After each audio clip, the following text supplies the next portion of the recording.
નસવાડીમાં ભગવાન બિરસા મુંડાની 150મી જન્મ જયંતિ અંતર્ગત જનજાતીય ગૌરવ રથયાત્રાનું નસવાડીમાં ભવ્ય સ્વાગત કરવામાં આવ્યું હતું।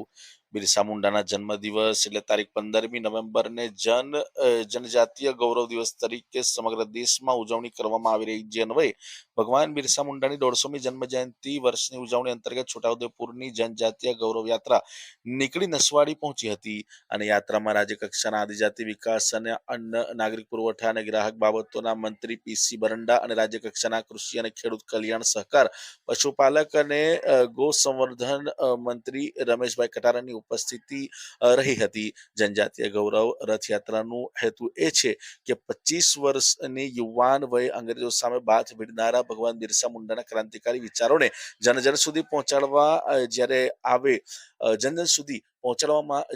આ પ્રસંગે સાંસદ જસુભાઈ રાઠવા, ધારાસભ્ય અભયસિંહ તડવી, જિલ્લા પંચાયત પ્રમુખ મલકાબેન પટેલ, નારાયણભાઈ રાઠવા, રામસિંગભાઈ રાઠવા, ધીરુભાઈ ભીલ, જસુભાઈ ભીલ, ઉમેશભાઈ રાઠવા સહિત મહાનુભાવો ઉપસ્થિત રહ્યા હતા।